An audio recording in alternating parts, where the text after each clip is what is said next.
is up, sports fans? We are back for another episode of the JNS Philly Sports Stop. And joining us on the stop today is our favorite hooligan, the Moose. How we doing today, brother? How's it feeling today? Never had a bad day in my life. It's 40 degrees a day. It's a heat wave. Snow's melting. Can't wait. Enough. Get it out of here. Enough yet, brother. Moose, the facial hair's gone. It's growing back in a little bit. Sometimes you got to change it up a tad. Mm-hmm. You know? Yeah. Sometimes that, or you make a drunk, dumb decision on a Friday night. You never know, right? Well, think about it. Friday was an interesting day. I was at wing pole at cheerleaders at 7 a.m. And then we went to Skinny Joey's. And then we went to the weigh-in for the bare knuckles. And then I think I was back at the hotel by 10 p.m. and looked in the mirror, full face paint on, took the clippers out and said, whoop. It don't look half bad, Moose. It looks pretty good. So let's roll. I look younger. Before we get too far into it, this episode is brought to you by Fight Wax. Fight Wax is a ultimate skincare product for the athlete and the active person. It helps treat cuts, scrapes, swelling, abrasions, rejuvenates and restores stressed skin. Customers have used it for soreness, stiffness recovery, designed for both athletes and active lifestyle. Provides a ultra silky, non-greasy feel. Helps keep everything hydrated. It helps fight the dry skin, and customers use it for psoriasis, eczema, and other skin ailments. We also got these Fight Wax soap that's coming. We got the stuff for your pets. When you're placing the order, make sure you're using that code South15 FW, and show some love here on the South Florida Tribune here. But we got a lot of stuff to talk about. I'm gonna wait to Knucklemainia for a little bit, Moose, just because there's some other things going on in the sports world. I kind of wanted to address. I know. First and foremost, I'm going to get right into it with Daryl Morey. Obviously, the trade deadline was last week. We traded Jerry McCain, to apparently, stack draft assets for another trade. Despite not having a deal in place, this is what Morey was telling us fans, and thinking that we're just going to eat it up. Right. He then talks about his picks making the team better down the road. Says Embiid, Maxey, Paul George, and JV are untouchable. So he's kind of all over the place with this one. I'm gonna flat out say it. It's the headline for tonight for us here on the JNS Philly Sports Stop. Is Daryl Morey the worst GM in Philadelphia right now? I mean, obviously he's like on untouchable status. I know Dom Dombrowski is giving Daryl a run for the money, but I don't think anyone has a problem with what Danny Briere's been doing with the Philadelphia Flyers. So, how about neither of them? Because I think Dombrowski and Morey are not very good. But I agree with you, Steve. I think Morey. To answer your question, I think it might be time, because I think his experiment has just kind of run its course a bit. I mean, he came in from Houston. He was this big decision, big high risk GM, and we're not making any big moves, as of recently. So that's what I think. You want my opinion, because we know how I feel about it. Well, we know how I feel about the guy. He's a fraud. He's a friggin' fraud. Oh, stuff to use down the road. Paul George is 110 and never plays. Okay, Joel Embiid has been in the league for quite some time, and he's going to end up being in a nursing home soon. Okay, so really, you need to build that team around Max. You need young talent now. They should have shipped out Embiid. But I know people say, "Oh, blah blah blah blah blah blah." Well, blah blah this. It's the bottom line. I agree. You want to bring it up, but let's look at Embiid over the last time game. 33 points, 35 points, 24 points, 40 points, 37 points, 29 points, 38 points, 32, 30, 32. I mean, listen, listen. Let's just thank whoever did the surgery on him last time. Looks like they might get him right, and it's still early. Well, we're still February. Let's have this conversation when it's in April. June. Yeah, exactly. I'm not letting him off the hook yet, Moose. I'm not letting him off the hook yet. You can even ask Justin. I was ready to cut bail on him before the season even started. I'm not going to act like I wasn't. I'm right with you there. He has to show me he can play like this in April and June. When he shows me that, I'll relent on him a little bit. But I do feel you, Moose, that I think a lot of us are beyond the process situation. It's exhausted us. We don't want to hear anything about it. Yeah, it's the same thing, just like the Phillies. Get into an Eastern Conference Championship. Get yourself to an NBA Finals, and stop promising us, the sun and only giving us the moon. Yeah, it's the same. Right. We're going to be stuck in the process pretty much forever until we win a championship. So yeah, I mean that process started back when I was 30, and I'm 51 now. I mean, come on, man. Jesus, man. I mean, I don't look. That might be a little exaggeration. No, well, I'm close. I'm close within 10 years, but I mean, it's been longer than that. Remember the tank days of the Sixers? The really bad days of the Sixers, like the 2014, 2015, like, oh yeah. Well, yeah, the whole point of that was to already have had three championships with and we have zero. Right. They were tanking for the pick. Yeah, they were doing like historic tanking for these picks, and they just until we win a championship, it really can't say it worked out, right? Yeah, and Joshua Harris is going to keep. He's going to keep, and you know how I feel about that clown too, the owner of the Sixers. But he's going to keep Morey because really he's worried about the Washington Redskins or whatever you want to call them. Well, because that's his newest toy. Here's my thing with both Morey and Josh Harris. First off, I think they both knew exactly what they were doing this trade deadline. I think the moves were strictly to get us under the luxury tax. Strictly. That's exactly what there's likely. Made. Nothing more, nothing less. And if that's the reason, if Josh Harris spends a single red cent on the Commanders this offseason, that the Philadelphia fan base should immediately head down to the Xfinity Mobile Arena and start asking for him to sell the team, because it is not it's just a toy for him. It's not anything he's serious about. And as much as this place is a football town and a fight town and stuff like that, it's a basketball town too. It's it's a sports town, period. Yeah. Whether it's pro wrestling, whether it's soccer, whether it's whatever we have in town, it's a sport. We support it 110%. And it doesn't matter if it's pro, it doesn't matter if it's college, it doesn't matter if it's high school. Oh no, football, man. Yeah, absolutely not. A lot of, and you're right. I mean, Go ahead, Moose. Yeah, look at the suburbs, the big high school rivalries, the big high school teams, Roman Catholic schools like that. You know, I mean, it's a sports centric area. You know. Oh, yeah. Yeah, especially basketball. Yeah, Villanova. You know, the history of basketball with just like the Sixers, and you know, it just basketball. It's an Eagles town. I think if we all had a pick, but I think the history of basketball and just that nostalgia. There's something about the city and basketball. It has, you know, you're right, because a lot. It's big in the city and surrounding area. So, I'll tell you the Flyers. Go ahead, Moose. Go ahead. No, go ahead, Steve. I'm just going to bring a little thing up with the hockey. I had enough of the excuses, enough of the promises. Josh Harris needs to go. Daryl Morey needs to go. Get some fresh management up there. You know, I heard that Allen Iverson was finding a way to get a part of the upper management here in Philadelphia. Let's hope that's not just bullshit. Face value type stuff. Yeah. Exactly, yeah. And and we actually get something done here.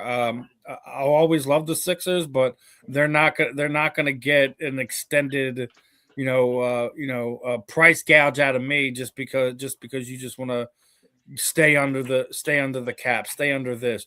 No. You either give us a win or you get pack your suitcase and get out of town. Correct. Yeah.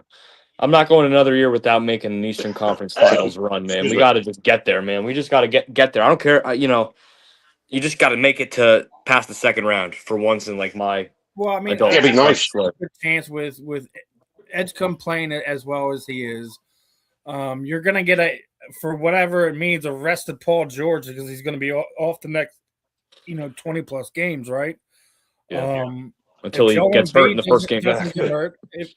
Listen, even if he's just a bit player, that's fine with me. As long as like when he's on the court, like he gives you 110. That's all I care about. I don't expect him to be, a Hall of Fame type level player when he comes back. And like I do, just produce and do what the team asks you. You don't need anyone to be a He-Man putting this team on their back.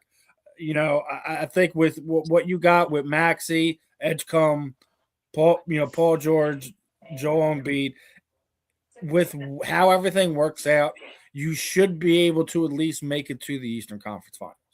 You should at the very least. So yeah, I mean, if you're a Sixers fan, you have to really consider this year as like it, man. Like if everybody's healthy and ready in the playoffs, those four court, Edgecombe, Maxey, George, and Embiid, ready to go. No excuses, man. You better make an Eastern Conference Finals appearance at least. Yep. With that team. I mean, come on, man. You guys have got the most talent, if healthy, combined in depth. The most talent I think in the East. So, when everyone's playing their best, so there's no excuses. We should really have a high expectation for this team if they're healthy in the playoffs. I agree. Yeah. Well, like I said, I'll look at them in April, man, and then we'll see what happens. I'm just pissed off with that. I just enough's enough. I mean, yeah. Watch all the shit that goes down till April. The vast majority of fans feel the way you feel about it, Moose, and I don't blame you. I don't blame any of us for feeling that way. Like you're going to get a lot of these younger generation people that are just going to be suckers, and they're going to keep going down there. Buying 20-game packages, 50-game packages, whatever the case may be. That's not going to be the fans that been here for 15, 20, 30 years. They're not. We've seen this song and dance before. Do want to couple, I guess, not really big things, but stuff that was going on around the Super Bowl that I don't think that was getting enough light. First and foremost, I don't know if anyone this. I don't know if you gentlemen have been to Super Bowl games, right, or anything like that. If you're walking around, media day, stuff like that, and then you see a sweatshirt and you walk by and see a damn near $300 price tag on it, that's a sweatshirt that looks like, it's at the most like $30-$40. Looks like let's say for argument's sake, you're a Seahawks. It's ridiculous. Are you spending that? It's ridiculous. No, I'm not. I already spent my life savings to go to the game, I mean, at that point. Exactly. Right. You got to get seriously. I mean, what's that sweatshirt going to do? Feed me dinner? Is it going to coddle me at night? That's one. You got to be a total. If you guys have seen the other side of it, the Fanatics were getting buried this last week with how the jerseys were looking and looked like it came out of a sweatshop out of Indonesia or something like that. I'm not paying $400 for that jersey. I don't care. Dude, I don't care if Superman came down there and wiped his butt with it. I'm not spending that money on that. Like, I know I'm Jewish and I'm a penny pincher when it comes to things naturally, right? Naturally. I don't know how the working class man, woman, whatever, the NFL sports fan kind of feels about it. Yeah. That's too much money. It's too much money, number one. Number two, the only thing I wouldn't spend, the only thing I spend a lot of money on and don't care about is my kids, my family, my house, and food. I'll buy a fine dinner any day. I don't mind. But hey, how about a $180 burger at the Super Bowl? $180. It feeds a you guys saw that? Yeah, that's ridiculous. That burger better freaking fill me for a week. It better sing to me. It better make me feel good about my life. It was supposed to be a 4-person burger. I get that. I seen that. That was terrible. Absolutely terrible. I'm like, how do you eat a 4-person burger unless it's like break up? That's what I'm saying. Like I could. Well, I guess you could, but are you spending almost $200 on that 4-person burger? No, and it better come with like unlimited drinks, fries, and like access to games and stuff for $180. Yeah, no, that's a joke. Like, the what Super comes on that Bowl, plate? Like, that's crazy, dude. $180. And that Super Bowl sucked. I know I'm biased because the Eagles game was so much better last year. Look. All right. I'm not going to act like I watched it because I passed out because it took freaking an hour for the game to start when they're sitting there saying it's starting at 6:30. That's on me. I woke up and we're about 10 minutes left in the fourth quarter, so I missed all the crazy nonsense, all the boring. I got the exciting parts. So, but the other side of it is, as we talk about it all the time, is defense wins Super Bowls, not offense, man. Defense wins Super Bowls, right? That's always been the case. So can we get mad when through the first first 3 quarters of the game there was barely 20 points put on the board? I'm not going to get upset about that. I'm not. I'm really not. Did it leave much to be desired? Absolutely. Anyone who listened to it all week, I basically sat there and said it. I'm going with the veteran. The young wet behind the ears kid is gonna lay an egg, and everyone's like, you're just hating on Drake May. I'm like, no, actually, I'm not. I'm just seeing it for what it is. We've watched this game so many times. You know how things play out. You know how tendencies tended to go. I was going with Sam Frozen and his defense, taking them to a Super Bowl, and for all intents and purposes, I was right. New England Patriots will be back, man. He'll be one of the few guys that does get back. The question is he still's got a murderer's row to kind of go through. He's gonna have a hard schedule next year. Yeah, and they're gonna exit. You just said it, brother. That first place schedule is unforgiving. Not only is it unforgiving, is 9 times out of 10. They don't make it friendly where you get back-to-back home games or 3 home games in a row. You don't get that. You wind up being on the road more when you get that first place. Like the Eagles. The Eagles had no back-to-back. Exactly. I think when they broke the numbers down, we basically had the toughest schedule of any returning Super Bowl champion that anyone had over the last 20 years when they started getting these stats. Didn't have back-to-back home games. That never happened. It happened to us last year, and we still wound up winning our division and being in the last week of the season, having a chance for the 2 seed is a miracle in itself, regardless of the factors. And we'll get to the Eagles in a few minutes, but there's just a couple things that I wanted to address with the NFL as a whole. Now we were just talking about the terribleness of the Super Bowl. Let's not leave it all off the schedule because Pro Bowl was just as bad, my friends. What the why? What's the why? There was 3,100 fans at the Pro Bowl. All that's still there. They still do that. Take them away to players, friends, family, sponsored, and select Super Bowl experience ticket holders. That's a joke. The supply. That's a joke, and anybody that pays attention and gets all excited about it, they got problems. They really got problems. They need to go talk to a shrink. The Pro Bowl died 15 years ago. I've been sitting there saying, you want to know how you make the Pro Bowl relevant a game? Don't make it at the end of the season. Have it linked to the Hall of Fame game in the there we go. Where everyone will be available, whoever actually made the Pro Bowl, unless they had an injury that they're dealing with during the offseason, will be available for this game. You know what they'll say with that, though? People will be worried about getting injured in training camp or in preseason. How many guys they'll be worried in training camp? Like you're already going to have to knock the rust off as it is during preseason anyway. Yeah, that's the very first preseason game is the Hall of Fame game. That's the they've gotten soft. Yeah, they've gotten soft. They don't start nobody plays. Well, let me say this: you two are fight people. You guys know sparring. Like when you agree to spar with somebody, you go kind of hard, but you don't go unleash everything, right? Like you keep it within reason.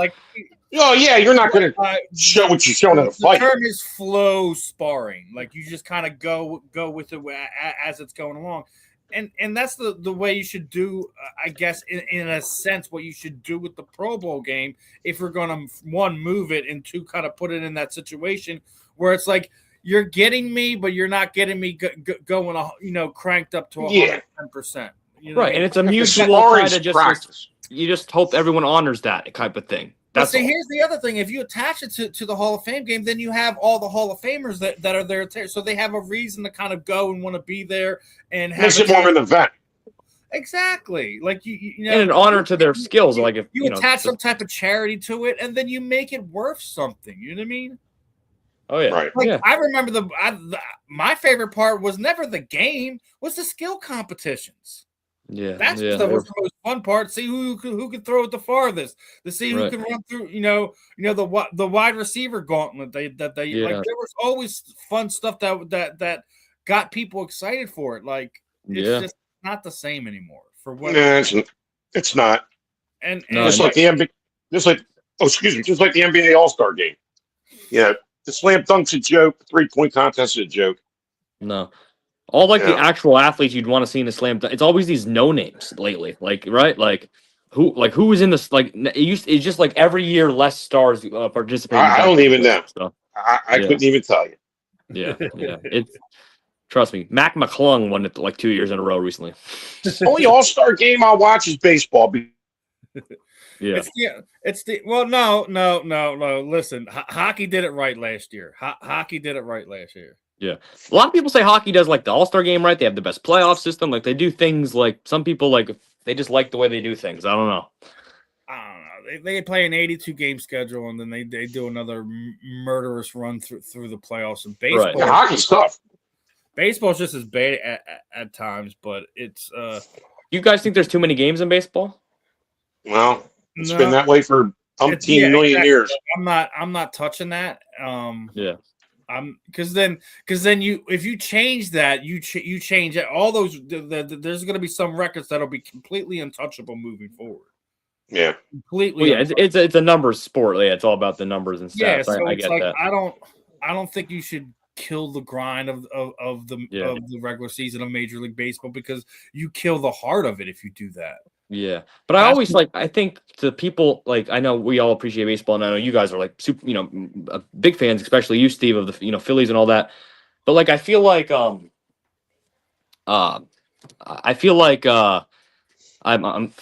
losing my train of thought on it, but I got days, brother. It's all right, man. It'll come back. It'll come back real quick, but yeah. When you get my age. Yeah, no, but we're bouncing around too many subjects. Crap, but all right, it'll come back to me. So all right, and as we're speaking of baseball, pitchers, catchers, everyone reported today for the Philadelphia Phillies, right? Mm-hmm. There's two things I want to touch on with both of you. Now, first off, confidence level of this team right now, not what you think they should be, just how you feel on a scale from 1 to 10. How confident are you on that this team will have a better year than they did last season? Start off with Justin, then we'll go to Moose. Confidence level, 1 to 10. Where you at, Justin? When you say better year, do you mean regular season record or at the end of the year, like how far they got? I'm not talking about wins and losses. I'm saying a better year. Yeah, okay. Meaning you're getting further into the playoffs. Oh, how confident? 5.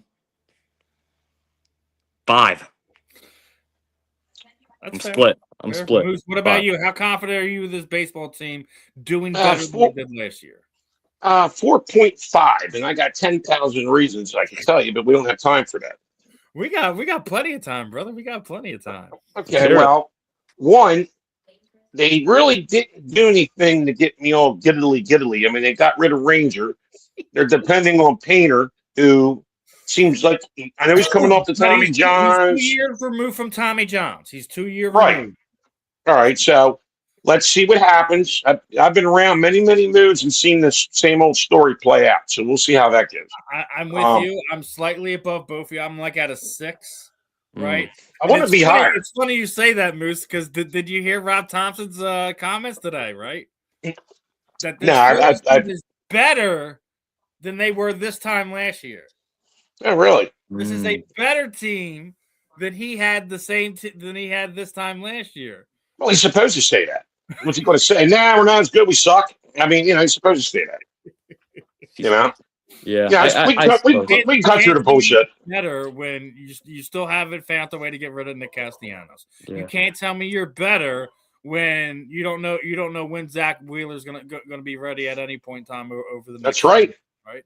It's still going to be a while. You were sitting there saying, so now the 5th spot's already supposed to be held by Painter, and what we're supposed to rely on Walker to fill Wheeler's shoes? Are you kidding me? He's still on the team. He is still on the team. Oh boy, he is still on the team. This guy here stealing money. I mean, never mind. I mean, he's shipping off the team 2 years ago. Hey, Bryce Harper, not elite. This is his revenge tour incoming this year. Yeah. Not elite. You say he's not elite. Yeah, okay. He's trying to. I don't know what he's trying to. Good. Let him think that. Let him go out and smash that ball. I mean, hell, we got Don Mattingly now on it, so maybe that will help. I already said I thought that's a big difference because having a guy like Donnie Baseball there, it's great that he gets to kind of reunite with his son and all that. But I think having him as your bench coach to kind of keep these guys in check, that if they're they got a hole in their swing, they're doing this wrong, they're doing that wrong, that he can just sit there and be like, hey, try to, because he's got that cachet. You know what I mean? Even though he's a Hall of Famer, I don't care what anyone tells me.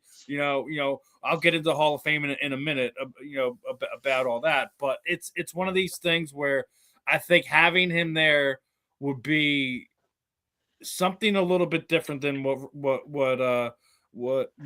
Robbie's been doing the past few years. Having Donnie Baseball there, I think, will generally help this team, who's been literally the bottom of the league in just swinging at bad pitches. Oh my God! If he could just fix that right there, if he could just fix that, I think they'll be in a much better spot. Maybe that's one of the things that Rob Thompson has taken into account, that he has Don Mattingly there, that they feel they have a better bullpen than they did last year. Bullpen wasn't our problem last year. The bat's going cold. Yeah. And I think we got Durant. Baseball there makes you a better baseball team. And we got Durant the whole season, so that let's see. Yeah, exactly. The bats go cold like every October, the last few Octobers. So. Yeah, all of a sudden they get swinging at thirditis. I don't know what the hell it is, Yeah. Hey, it's in the third. Let me swing at it. Maybe they think they're playing golf. I don't know. Yeah, I don't know. Man, we didn't win this, but we felt like we were like that 2022 team. Like that was a great year, man. Like we should have sealed the deal that year somehow. But we didn't. And the Arizona year where we lost 6 and 7 at home, that's the year we should have won it. That's the year we should have. The Texas Rangers shouldn't have won a World Series that year. That should have been the year. Yeah, we blew it. Won the World Series, but we let the Arizona stinking Diamondbacks come into our place. With the Diamondbacks. I don't know if you've seen in the last few years. We go out to Arizona, we get our heads kicked in. Yeah, I don't know what it is. Yeah, it's one of them things, man. It's one of them things. One of those things, and you don't know where it is. And I'm going to switch gears right into this because I don't think any one of us seen this coming. I know, heading to the last few weeks, we were kind of hard on what was going on with Jeff Stoutland. I don't think anyone's seen that we were going to wake up mid last week and basically seen that Stout had walked away. He did not thank the Eagles or the organization itself in his little press release that he kind of did, right? And I think this was broken down pretty well. The information that came out in the last week or so, the Eagles wanted Stoutland to stay. This divorce was messy. Stoutland put out his own tweet earlier than agreed upon. He could have shown that he was not on the same page with the Eagles. I think the other questions we have with him going is right now, from what we're all hearing, is Lane Johnson has a better chance of returning and not retiring than Landon Dickerson. Landon Dickerson hasn't even been in the league for 6 years. Let's remember that one. That I don't understand. I heard about that and I was like, is it? I didn't hear that. Injury. It has to be because of injuries. Because it is absolutely. Are you people? I think people think the reason why he was a second-round pick is because he had multiple knee injuries. And blowing his knee out in the championship game before the end of that season kind of led to that, right? Yeah. But I think the bigger one is me and you talked about this Justin, is that Sirianni's on thinner ice right now than he was at the end of the 23 season going into the 24 season. Oh, sure he is. Oh yeah. Sure he is. The message to current coaches, players, including Jalen Hurts, is get on board with the offense and the changes that are coming, or they're going to move on without you. So yeah, we talked about that accountability thing, right? Yep. So, one, it definitely does hurt that Jeff Stoutland's not here. It's gonna suck. Kind of weird, I think, in that offensive line room. I think how some of the things transpired over this past season, basically, from what I'm told, the biggest thing was that he had the run game coordinator job basically taken from him, and no one kind of had like a hey, heads up, this is what's going on. It just kind of happened. That the Eagles absolutely did offer to keep him on board as the offensive line coach, and he just didn't want any parts of it. Can you blame him? Yeah. I can because we all see the run game and the offensive line regressed last season. I mean, what I'm saying is, do you blame him for not wanting to be a part of it? I can, yes. Obviously, there's something going on in that facility. Yeah, there is something going on, and there's more that's being told. And we've heard this song and dance before, right, guys? Yeah. Oh yeah. So it's one of these things where it's like, But this is why I say, like Stout's been through what? He's been here since 2013. Chip right? Kelly, yeah, right. Chip Kelly brought him. He's been through Doug Peterson. He's been here through Nick Sirianni. What could have possibly gone wrong in that period of time, in less than a season, that you had that? I think the bigger thing that we're not talking about is Vic Fangio almost retired. That the front office had to talk him out of retirement. Yeah, how about that? But I don't know if you heard. All right, so you know that when there was uncertainty, that the Eagles reach out to a familiar defensive coordinator, right? Oh yeah, they reached out to Jim Schwartz, and apparently the reason why he's sitting out is he's assuming Vic Fangio is going to retire after this season. He will be back as the Eagles defensive coordinator when Vic Fangio retires at the end of next season. Good old Jim Schwartz. He wasn't a bad defensive coordinator here, and they didn't have a bad defense in Cleveland either. They just had a terrible, inept offense. Yeah. Terrible ownership. We all agree he's obviously not a bad defensive coordinator. I think I don't blame Jim Schwartz for being upset about not being consulted about being the head coach on the Cleveland job, considering he was in there. He's done what other coaches have done when they've had bad goes at it with their first head coaching job. He was a defensive coordinator on multiple different teams. One of them winning a Super Bowl. Like, he should have been given his opportunity to coach that team. They brought someone in. He was upset, and I don't feel wrong with him. If it winds up they messed up and not getting him, and then we wound up having him as a soft bed to fall on when Vic Fangio does happen to retire next season. I think that puts us in a good position that we're not going to be completely and totally lost. Now, obviously, we know it would be a completely different scheme change, and there's a lot of things that'll kind of go into that. But they got people to sign and people to get rid of. They got decisions to make on that defense. Yeah, we literally we've talked about it. Do you bring Reed Blankenship back? Do you bring Nicole? I think Nakobe Dean should be almost guaranteed to come back. I haven't heard a whole lot of talk of what's going on. Reed Blankenship should get top 10 safety money. Yeah, I don't want to see him leave. I don't want to see him leave, but you can replace him in the draft cheaply. We know that. You already got Makumba back there who's got another year under his belt in the system. It shouldn't be hard for long to just have someone on his backside with that. Yeah. You got, and then even if you let him walk, you get another pick back next season through a comp pick. So he's playing the numbers game. So would it suck to see him leave, especially after watching Reed Blankenship develop into top 10, top 15 tight end in the NFL, or tight end safety in the NFL? Yeah, absolutely. Yeah, you can't break up the exciting whites, man. Come on. But you can. People come and go. That's the name of the game. It's a business more than it's a friendship in the National Football League. And I think a lot of us, even us fans, kind of forget that at times. And it's going to suck. I do think I think Reed and I think Dallas Goedert will both be casualties this offseason. Goddard, I could see because of his age. But I think now, knowing what's going on, I do think that we, instead of getting an edge rusher or playmaker at the top of the draft, that we're going to have to go lineman. You're going to have to go guard, tackle 1-2. You're going to have. I was saying, excuse me. Yeah. I was saying that back in October.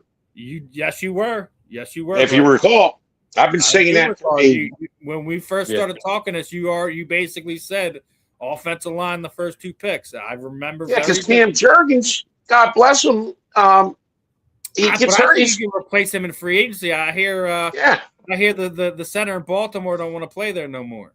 Nah, come on up here. Cam Jurgens, look, man, he just gets hurt too much. Yeah, just go focus on your Cam Jerky, whatever the hell it is, and I mean, let somebody come in and can play every game.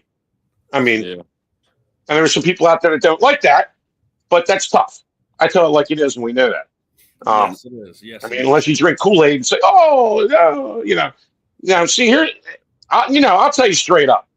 I love this team, but if they need their hiney spanked, I'm the first guy to sit here and give it to them. That didn't sound right, but you know what I mean. I'm not the one that drinks the Kool-Aid, but I have no problem stirring the pot when it needs to be. Like I said, look, we all love our teams, but some certain groups of folks out there, they just, So, what was your most interesting tidbit of news that came out of Media Row, Media Day that they're in for the Super Bowl? Well, you want to take that?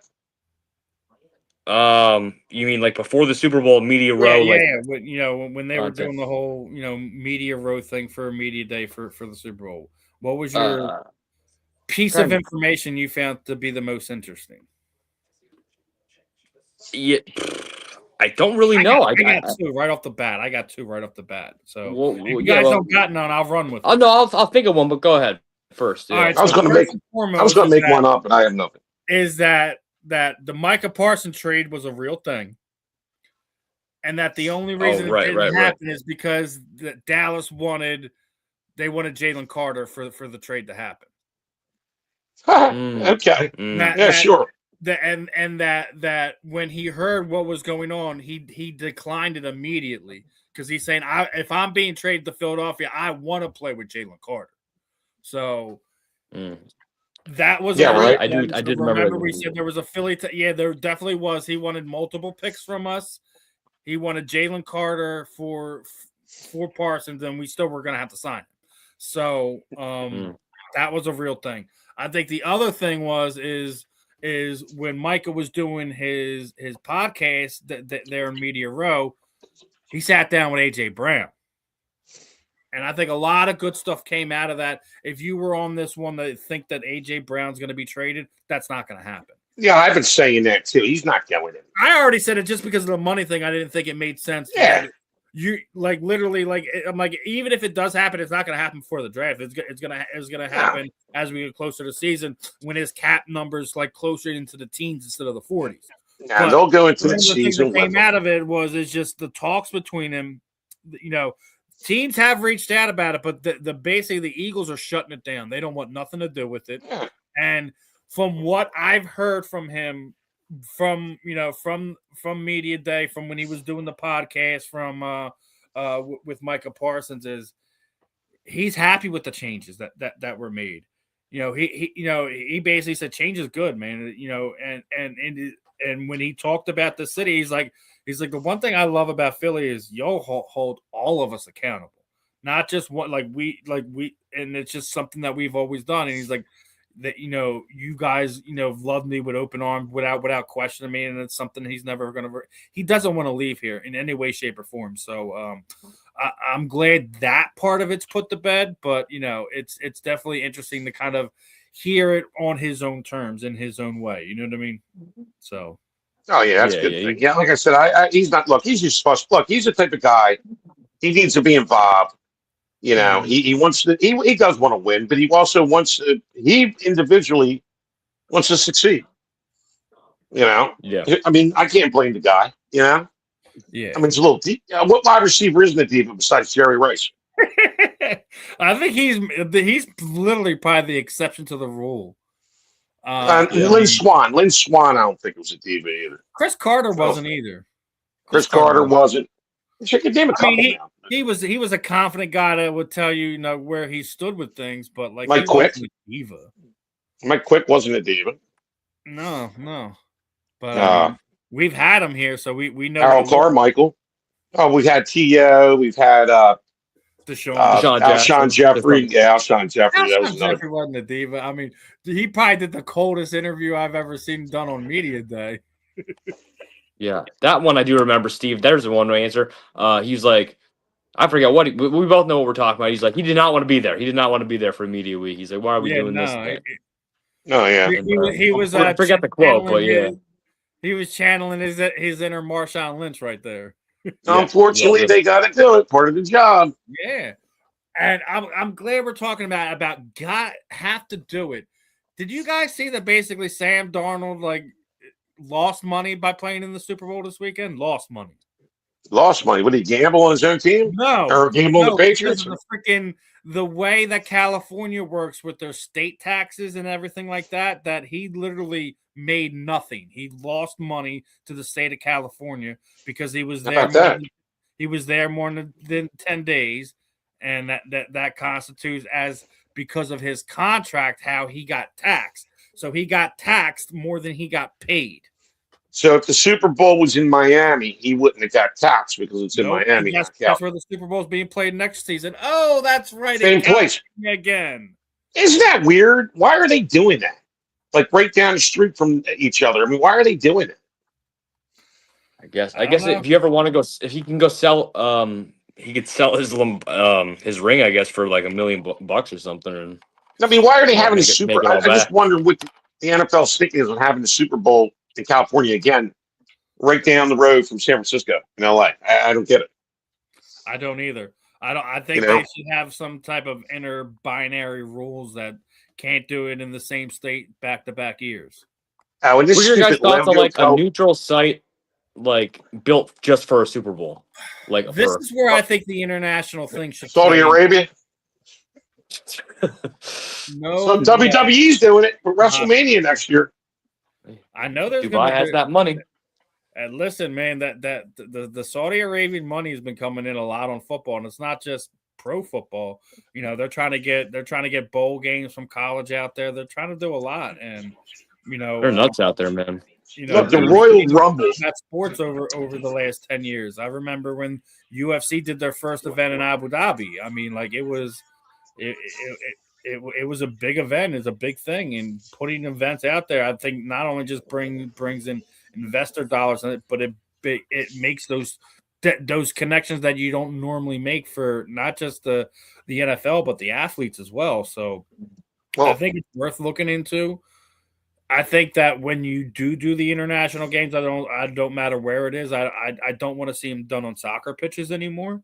If you're going to do it and you're going to make these guys do it and make teams forfeit home games and things of that nature, that there's an actual NFL stadium waiting for them. Well, this is where the extra game they want to have come into play. Yep. Because everybody's probably going to have an international game. I know. There was something that came out because before the international list came out of who and where and all that other stuff that Dallas hadn't done one in almost 10 years since basically the first year they did it. But they're Mexico City. They're on Mexico City. So yeah. It's going to be like every year you have your two divisional games and then your one international game. It's almost going to be a new norm now, Well, the Jacksonville Jaguars played in London, 18 times? They're like London. Almost every time they have a big fan base out there. Yeah. Right.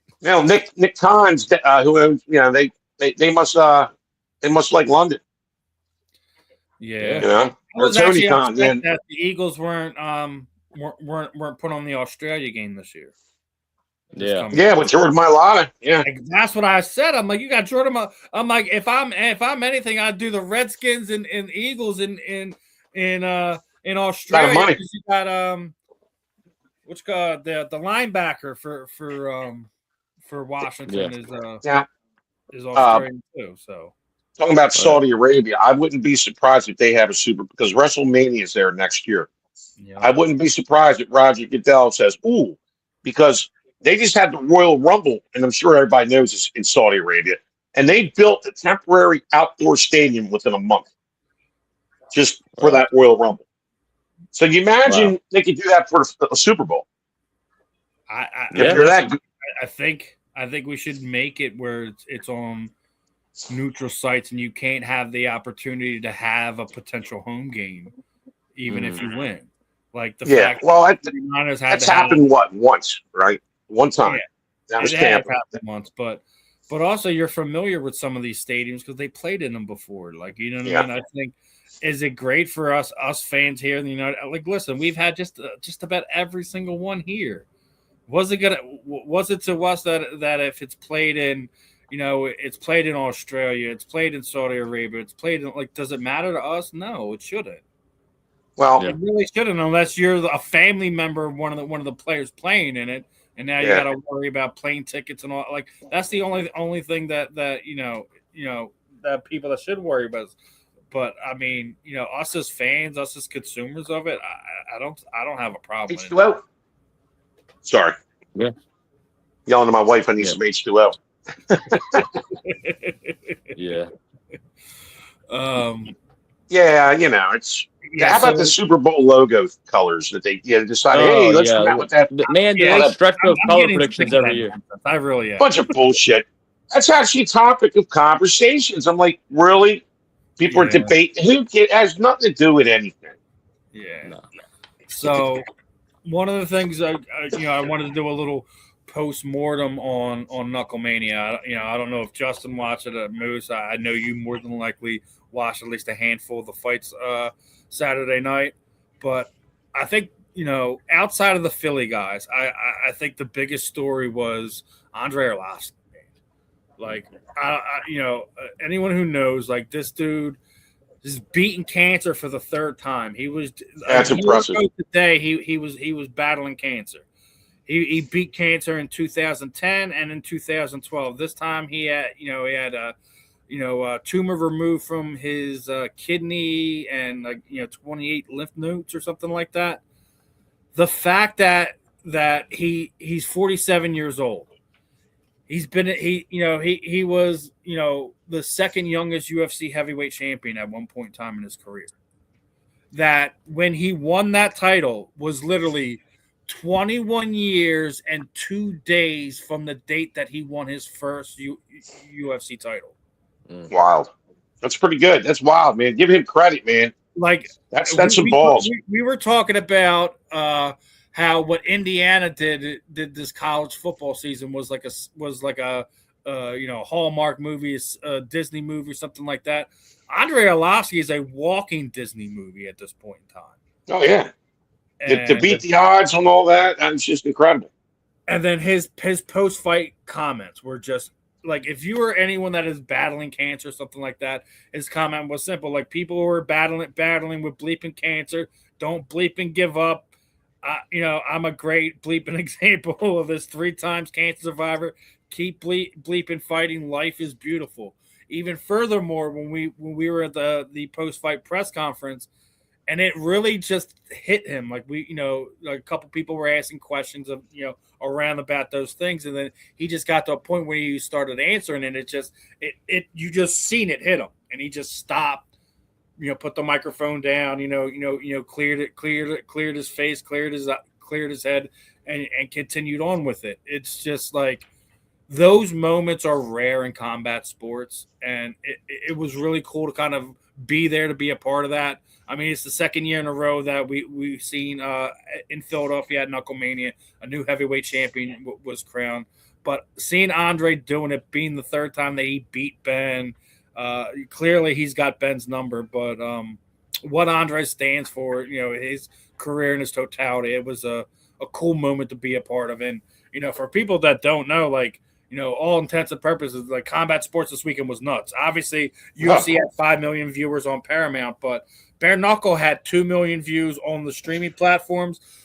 Plus, we had that 18,000, resetting the the indoor combat sports record for Philadelphia. So that was a unique event. How was the vibe in the building? Was it electric? It was crazy, dude. There was 9 fights. 9 fights in the crowd, dude. That's not an exaggeration. I talked to would have been 10. Would have been 10 if I was there. Oh boy! Uh-oh. I'm not saying nothing else. Oh no, there was 10 if you wanted to, because I wasn't counting the scuffle that went on between Eddie Alvarez and Mike Perry. I see 11 then. Got caught with a straight punch. He's sitting there holding her jaw. Eddie Alvarez's wife is slipping, falling all over the place. One of Eddie's teenage sons got hit during the melee. Watched Josh Oxendine and a couple other fighters kind of pushed him off, try to get him out of the mix. I don't know what was said. I'm going to find out this week because I do have an interview set up with one of the fighters that was in the fighter pool there. Didn't have a fight. I'm going to ask him what kind of got that set off and see if we can kind of get to the bottom of this. But hey Steve, how about all the big tussle at the weigh-in? I mean, Jesus.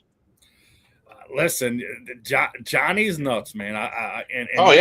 He's nuts in a fun way. It's not like he's. It was fun. It's just I don't know who the dude. And I've been trying to find video. I guess there's not even a cameras in my face. I don't know who it was doing all that.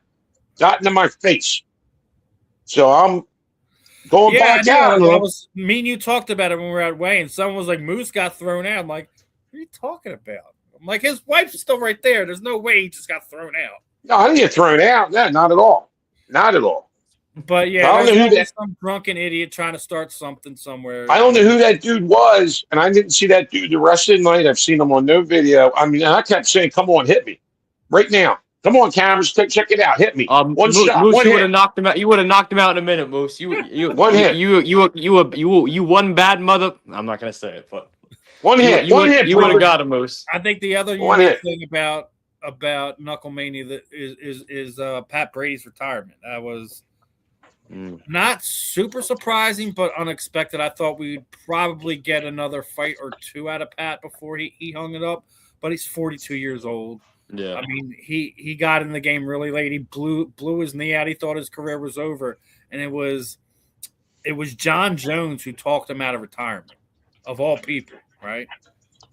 And we got this Knucklemainia run because of John Jones, because of the faith John had in him that reignited that faith in himself. So we got another 3 fights out of Pat because of the stuff John was putting in Pat's ear. So I mean, Johnny Bones Jones. It definitely was a pleasure watching Pat. Both the last two Knucklemanias. Yeah. Is there any changes you want to see for the next Knucklemania? I mean, there's media changes I would like. Me and you guys have already talked about that.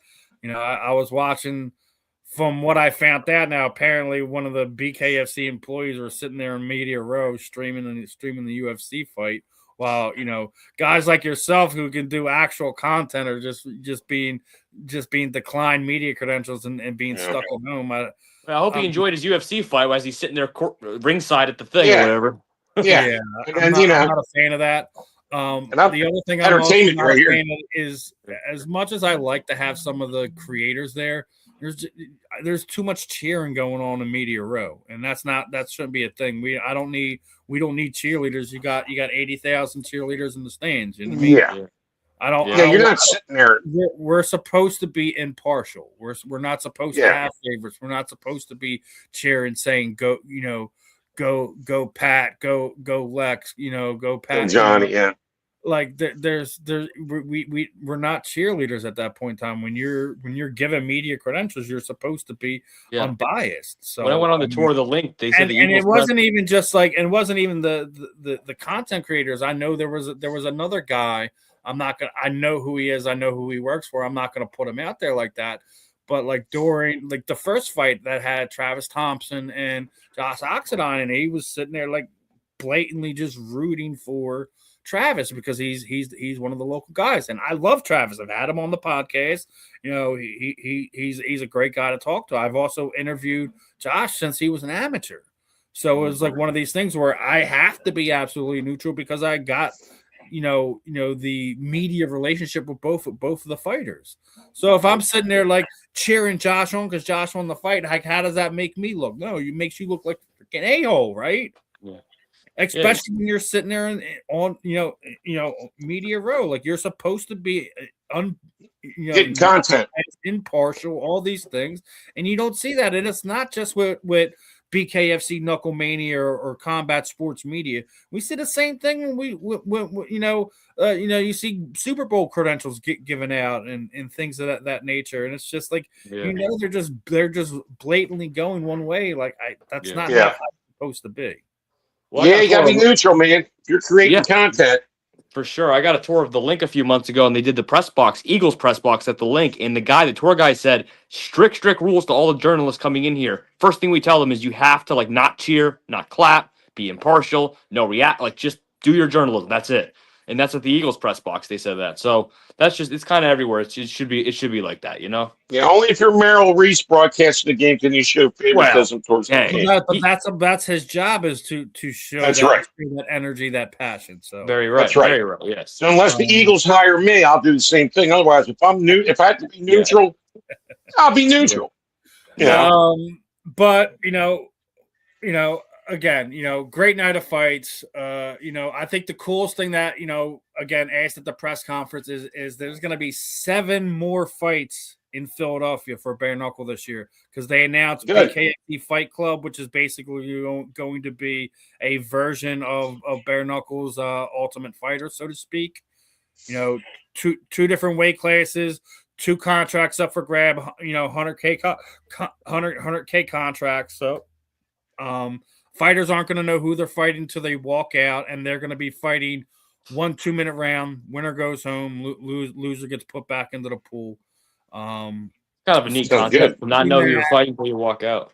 He's doing that, and then we'll probably have two fight night cards at 2300 at the arena. So there's going to be a lot of arena. There's going to be a lot of bare knuckle in Philadelphia over the next year, and they announced. I don't know, Justin. What do you think? Steve, we can get some good shit over there, buddy. Yeah, dude. Yeah. Like I said, man, whatever we got to figure out, what was that? I said, if the 3 of us walk in there, we're walking out of there. We're damn near going to become one of the fighters. We're going to get. Well, I'll tell you what. I don't know if you saw some can of worms. And it's funny because I didn't say anything. Well, I did in the one. Damon Feldman. I don't know if you saw that video I did with him. Let's set something up. Celebrity boxing. Moose, would you ever be interested in a celebrity? Okay, go ahead. Well, I'll answer that question in a minute. And Snuff, I didn't mention nothing to him, and he decided to bring that all up. And at the end of the video, I said, "Who do you guys got? Whose back do you got? Or who has my back?" And he goes, "Little Snuff and Joey Merlino." I'm like, "All right, brother, it's on." Now, but seriously though, I'm 51, dude. I'm not, unless we do a gimmick thing, do it for charity or something, or I don't know, comment. We can document your training for this. Big shout out to Damon too. He's got an event here March 14th for that. Yeah, I saw that. Yeah, that X Rumble thing. So show love to Damon as well as Dave. We are absolutely impartial here on the South Florida. Yeah, that's how I met Ric Flair at the Celebrity Boxing Weigh-In last year at Delco States. "Quote unquote" the MC for the event, so to speak. Yeah, had a nice promo with him. Then he disappeared, and his handler was asking me at the end, and like, "Hey Moose, you see the Nature Boy?" I said, "I'm trying to leave to go home. I don't know where the hell he is." I didn't know it was my turn to watch him. He ended up at a bar 2 blocks over. Everybody sounds like Ric Flair too. Buying everybody drinks. I've seen this. I know if I say the name, Moose is going to know exactly who I'm talking about. They're saying former Astros shortstop Dickie Thon donated a kidney to his son, who Dickie Thon, kidney disease playing in the minor leagues. Joe, who now works in the Dodgers organization as a bench coach for the AAA Oklahoma City season.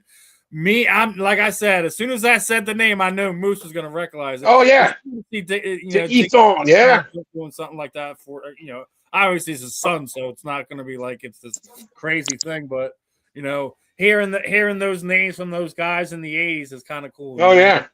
Hey, remember? I wonder what happened to Steve Jeltz. I think he's beloved now in the city. Steve Jeltz. There you go. Boris Jeltzy. Jeltzy, man. Boy, he was a good guy. He was a very nice guy. Poor guy took a lot of heat, but he's loved. He's beloved now. I think he had one big hit. I can't remember. It might be at that game. I don't know. That was Veterans Stadium. Last one, obviously. Last Thursday, they announced the Hall of Fame class for this year. Roger Craig finally gets in. Luke Kuechly gets in. Adam Vinatieri. It's about time. Yeah, absolutely. It's about time for Roger Craig. Larry Fitzgerald and Drew Brees. I don't think there was anyone I could debate. The only thing I would say is that you only put one senior member on, and that was the reason we were given as why Belichick and Kraft didn't get in, because they're all kind of mixed together. Now, I have no problem with the class. I'm absolutely glad that Roger Craig finally got in 30 years. Yeah, that's good. That's good. Yeah, and some of the guys that didn't get in, it sucks for them, but it is what it is. Now, off of this list of guys that are getting available next year, who do you think would potentially be first ballot Hall of Famers? Rob Gronkowski, Ben Roethlisberger, Adrian Peterson, Richard Sherman, Cam Newton, Antonio Brown, Alex Mack, Andrew Whitworth, Eric Weddle, Gerald McCoy, Le'Veon Bell, Joe Hayden, Malcolm Jenkins, Brandon Brooks, and Devontae Hightower. Well, I mean, I want to say AP. Yeah. I think the only one on here that I would sit there and say would be first ballot or the first three: Gronkowski, Ben Roethlisberger, or Adrian Peterson. I do think Richard Sherman will be a Hall of Famer at some point. I don't think he's a first ballot.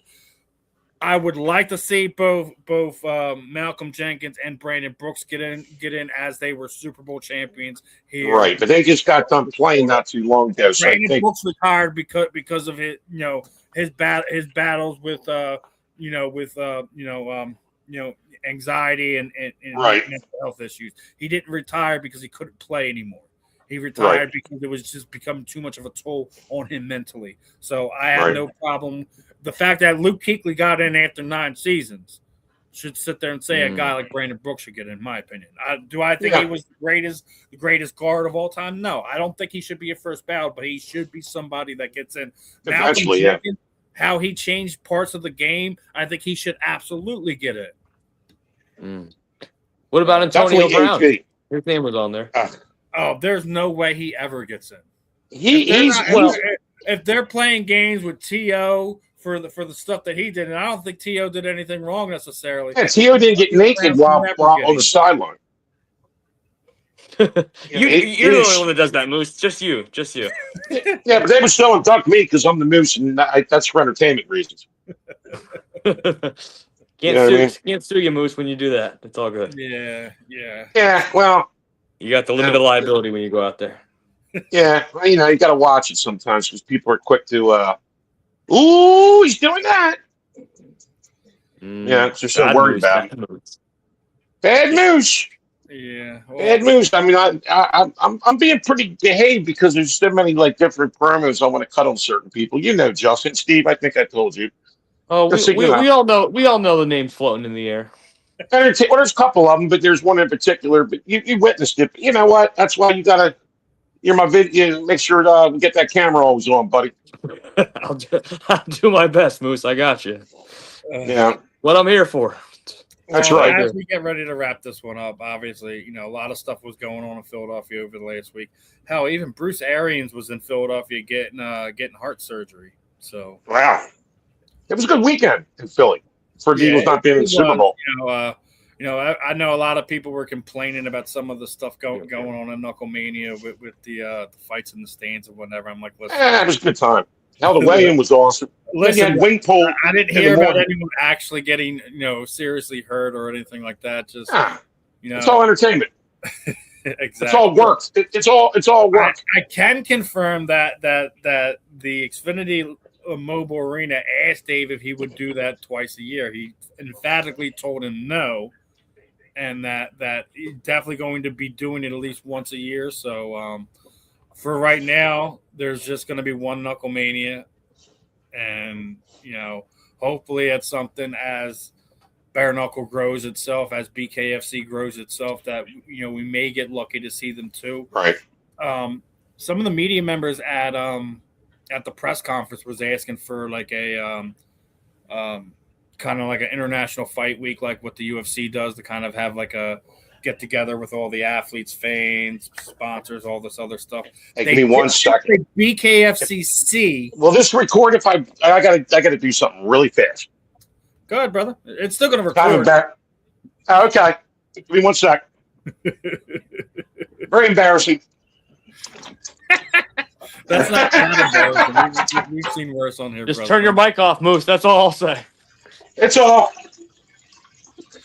I think it's off. Someone just mute the mic for a second, because I think I know what he's doing.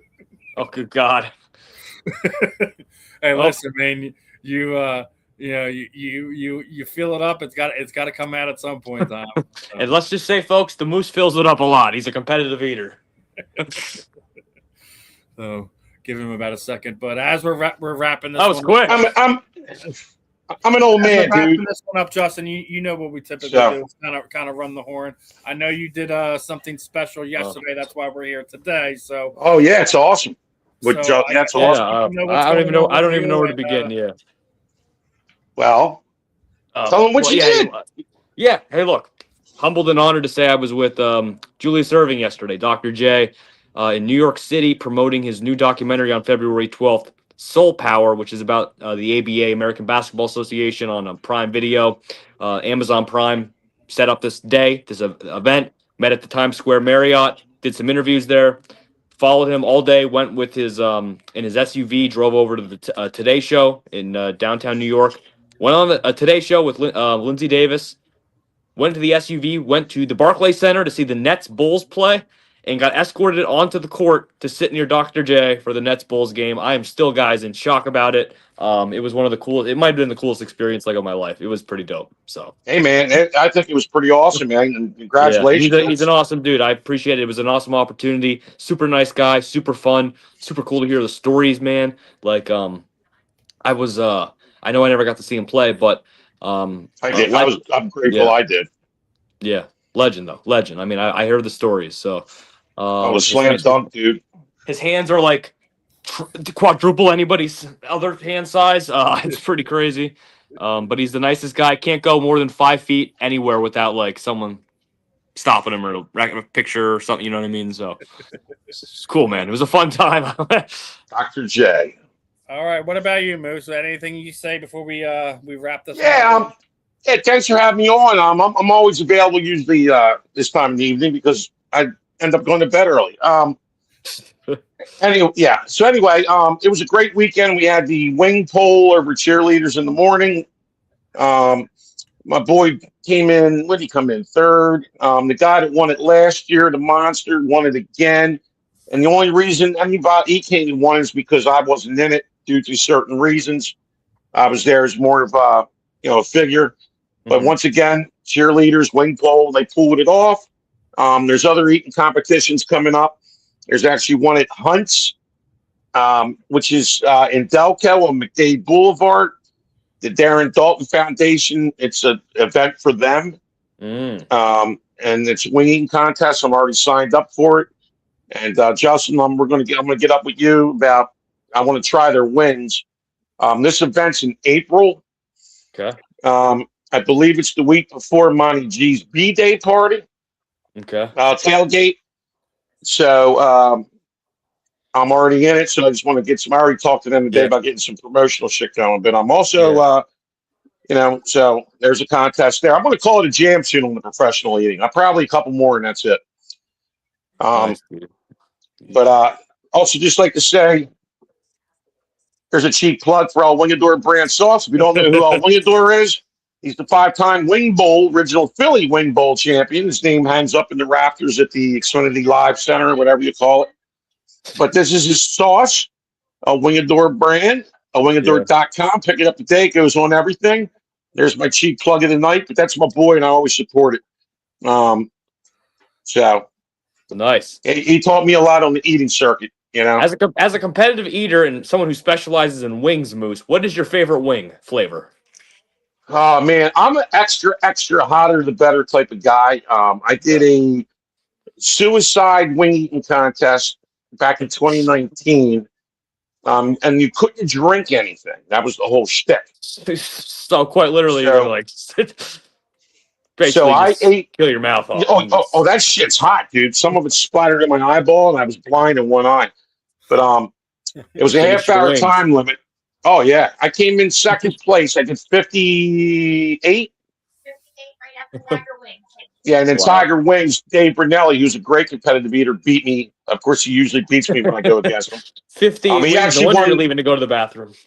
Well, yeah, he actually won the other wing pulls. There's two of them. Club Risque has one too. They're kind of okay. Go head to head. Anyway, yeah. So that's about it. All I got. Give everybody a follow and everything. Steve, it was great finally meeting you in person the other night. Here's to many more working together and doing some stuff. We'll get some more stuff. We'll get a little bit of organized. Yeah, my wife just said, "Nice meeting you." Let me give my wife a plug. 14-time original wing bowl wingette. Yeah. She was under the lights, not me. I was behind the scenes back then. But you were a wing and she was a wingette. It was a love story made in. Oh, that's right. That's right. Yeah, right. She's the reason why he got into it. The end. Yeah, the end. She's the reason why I'm successful, according to her. And she's right. She's definitely right. Yeah. You don't say probably, right, man. You kind of get yourself in trouble there, brother. She is definitely correct. Love you. Love you, hon. That's how I know Bill, through you. You're his wingette. Anyway, we're trying to wrap it up here, ladies and gentlemen. Boys and girls, I hope everybody enjoyed the show. As we end this one, as per always, guys, make sure you're showing, myself, the QR code at the top. Give South Florida Tribune YouTube channel a like, subscribe, follow on all our platforms. Again, big shout out to Fight Wax as well as they are one of our sponsors here. Again, there's the code down there, and just guys, you already see the background there. I can't wait for the soap to come out, and all the products that they already got out there. I'm gonna have to try some of it. Listen, it's skin defense, man. It's a real thing. Health, recovery, soreness, all that other stuff too, and especially I got plenty of that. When you're going out in the elements, like we tend to do, us crazy Eagles fans, it's needed. Man, that was brutal this weekend. Man, it was brutal. Oh man, it definitely was. I'll tell you, I left the drink in my car for the event. When I came back out, it was a slushie. No kidding. Yeah, I believe that, man. I mean, it was. We went to a not to prolong this. Chef Tim, who was used to be the cook for the Eagles, came out with a tailgating cookbook that he came out with. So he was doing a book signing in Center City on Saturday at Barnes and Noble. So we went out to see him and help him promote it. And we parked 2 blocks away. That wind. By the time I got to Barnes & Noble, me and my wife were looking at each other like our heads felt like somebody dropped 10,000 pounds of ice on our head. Yeah. We couldn't feel our head, dude. We were like, like in a coma. Oh, it was so bad. Brutal. So come on, 40-degree, 50-degree weather. Let's go. Let's melt this shit. I'm sick of it. Right, exactly. Let's melt the frozen tundra we've been under here in Philadelphia. Oh God, yeah. But another fun one in the books. We will be back on our normal day and time next week, Monday afternoon, 6 to 7. We'll talk about everything Philadelphia. Obviously, it'll probably be more Phillies and Sixers related. Moving forward, what Eagles information we do get, obviously we'll touch on. Try to make sure we give the Flyers their due as well. Hopefully they get out of this funk they've been in over the past month. They'll get there someday. Yeah. Listen, I didn't expect too much of them of this season anyway, so it's like one of those things. What if they do get in the playoff? It's a plus. We're less than a year removed from being the number 2, number 3 pick overall. Right. There's not a fast turnaround when it comes to that. So no, it's tough, especially hockey. It's real tough. Football, the NFL made it kind of easy. I've already said it. Like once you get the goalie figured out, it's just a man. Getting yourself 20 guys that buy into what you're doing and can put the puck in the net. Right, and the coaching is important in hockey, especially in hockey, because they always say baseball. I know everyone. I think people tend to forget he was already a coach here for a period of time. Yeah, he was. Yeah. I like Rick Tocchet. And Rick Tocchet, I liked him when we played. Remember he had a health issue. Yeah, I believe he did. Yeah, if I remember correctly. Yeah, then we sent him up to Pittsburgh. Yeah, no, God of all places. Sticking Penguins. Right? But other than that, this is another fun one in the books. We will see you guys next week.